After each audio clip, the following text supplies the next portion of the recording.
Marami na naman po ang mga bitter ngayon dahil mga mabibigat na opisyales, mga business leaders mula sa Estados Unidos pupunta ng Pilipinas. Uy, investment. Chiching, chiching, chiching. Marami na naman po ang magagalit sa gobyerno. Marami na naman magagalit kay PBBM dahil nagawa ni PBBM na itong mga malalaking negosyante na ito mula sa Estados Unidos mapunta dito sa Pilipinas. Kasi uunlad na naman ang Pilipinas Yung iba kasi galit na umuunlad ang Pilipinas Yung iba ayaw na umunlad ang Pilipinas, gusto nila sila't sila lang. Anyway, nasa balita ng Sunstar, US high-level businesses, investors visit the Philippines to foster partnership. Yan, patatagin pa ka-coffee ang ugnayan ng Estados Unidos at ng Pilipinas pagdating po sa kalakalan. Yung iba kasi gusto nila China. China, ganito sa Amerika A delegation of high-level businesses and investors from the United States of America is set to visit the Philippines in the coming weeks to discuss the enhancement of trade and investment relations between the two countries. Ayan, magtutungo po yan the coming weeks. Itong mga business leaders na ito, tingnan ano yung mga kulang pa, saan pwedeng pumasok, ano yung mga gap na pwedeng punan nitong mga negosyante na ito, nitong mga investors na to mula sa Estados Unidos. Yun ang kailangan natin investment mula sa mayayamang bansa ang ating kailangan. Pero huwag tayo sasakupin kasi pangit yan. Pag sinakop na tayo niyan sila na may control sa atin, sa mga ari-arian natin, sa mga lupain pangit yan. In a news forum, nitong Sabado lang, kahapon po yan, March 9, 2024, si Julan Margaret Llaneza, ang Department of Trade and Industry Foreign Trade Service Officer, said that the Philippines expect forming commercially meaningful partnership with U.S. businesses and investors. Pera yan. Pag sinabing pera, papasok sa Pilipinas, isipin na iba, corruption na naman, corruption na naman ni PBBM. Yan lang sasabihin yan Ibig sabihin yan, ang tingin namin dyan, trabaho. Ang tingin namin dyan, pag-unlad ng ekonomiya. Maraming pamilya makikinabang, maraming pamilya ang magkakaroon ng trabaho, itong mga investment na yan. Pero tingin nila kasi dyan, corruption. The delegation will be led by U.S. Commerce Secretary Gina Raimundo. There will be a high-level delegation comprised of 22 business delegates, C-level representatives from strategic sectors, and yung pag-uusapan po next week is of course how to enhance our trade and investment relations according po sa opisyales ng DTI. Kasi marami pang potential ka-coffee. Actually, pagbabago nga dyan sa pagbabago sa ating saligang batas sa ating konstitusyon, isang agenda rin yan na dapat tingnan ng pansin kasi marami potentially yung investments mula sa ibang bansa na pasok sana dito sa Pilipinas, hindi natin na ma-maximize dahil napupunta sa mga kalapit bansa natin, sa mga kapitbahay natin, doon napupunta yung mga investment na yan because of the restrictions sa ating mga polisiya. So, hopefully, ma-address ito. Siyempre, kailangan natin na suporta dyan ng ating mga mambabatas. Ang House of Representatives, tapos na, pero itong Senado, tinulugan na naman.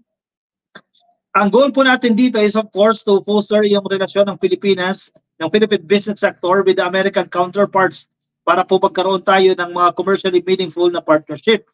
The visit will be made following the commitment of U.S. President Joe Biden to send high-level trade and investment missions to the Philippines. Of course, dahil din yan sa pag-uusap ni Pangulong Bongbong Marcos at ni Biden, nagkita sila dyan sa Estados Unidos noong nakaraang taon.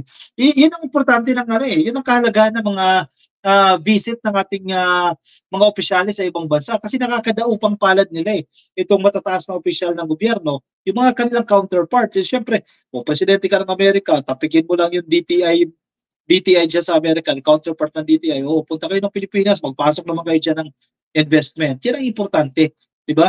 Makadagdag yan ng pera, makadagdag yan ng trabaho sa ating bansa, sa ating mga kababayan. Hindi natin maintindihan itong mga tao na ito at ayaw nila na yan. Ayaw nila na aasenso ang Pilipinas dahil sa mga investment na yan. Yung iba naman, okay lang, mas maintindihan mo pa. Sabihin na naman nila, pledges lang yan, hindi naman matutuloy. Diyan naman nagsisimula lahat yan. President Marcos met with Biden during his visit to the U.S. in 2023. Marcos and DTI Secretary Alfredo Pascual will meet with the U.S. business delegation. Llaneza noted that the U.S. is among the Philippines' top 3 trading partner along with Japan and China, both of which are part of the Regional Comprehensive Economic Partnership Agreement o ito pong RCEP. O yan, Hindi natin pwedeng maputo lang ties natin with China, pero hindi naman dapat lagi nila tayong binubuli, no? Pero why not, di ba? Look for other options. Tingnan natin, mas maraming bansa pa ang igagalang tayo, hindi tayo babastusin, hindi tayo aagawan ng teritoryo. Yun ang hanapin natin. Kasi yung iba kasi maraming commitment eh. may mga commitment na sa mga bansang yun. Kaya ginaganito tayo at wala tayong magawa. Diba? So ayos ito. Congratulations agad sa ating administrasyon dahil nagkakaroon na ng bunga itong mga ginagawa ng administrasyon na ito para sa Pilipinas. Again, para sa Pilipinas ha. Yung mga bitter kasi dyan, sabihin lang, nagpapayaman lang yan si PBBM. Mayaman na nga, papayaman pa. Minerva Store, shoutout sa iyo, ka-coffee yan, umabot sa atin. Magandang gabi sa iyo kay Gemma Camarines. Gandang gabi, ka-coffee. Happy viewing po sa inyo ha. Kay Cherry Boo, oy, mga nagrarally, mga napatalsik sa Malacanang at hindi nabigyan. Oy, shoutout po sa inyo. Kay Rica Labian, Rasta Gomez, huwag ka maghintay sa ayuda ng gobyerno. Magtrabaho ka na lang para may makain ka. Yung mga may disability nga, hindi nagre-reklamo, ikaw pa, wala naman.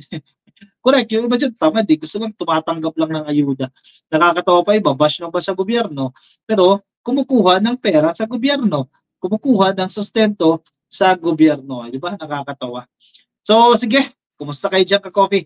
Eh, sana magbago itong mga tao na ito, makaisip-isip man lang, ka-coffee. Huwag laging banat, di ba?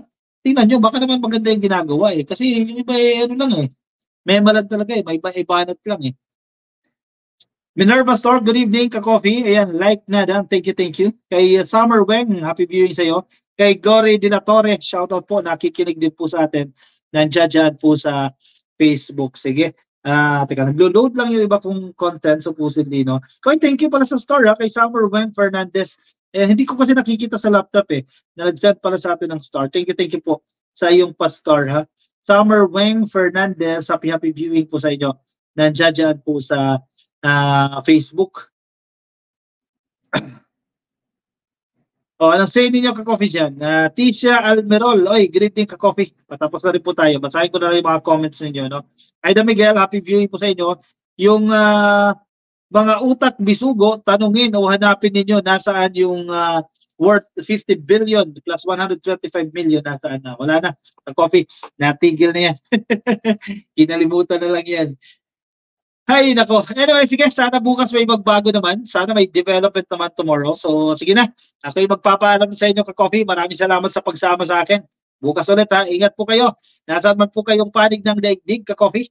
Baka di pa kayo naka-follow sa ating Facebook page. Pasayo na lang po. Click lang po ng follow or like dyan sa Facebook. At kung nasa YouTube po kayo, ay click lang po ninyo ang subscribe. Alright, sige, paalam sa inyo, ka-coffee. Ingat po kayo. Bye-bye.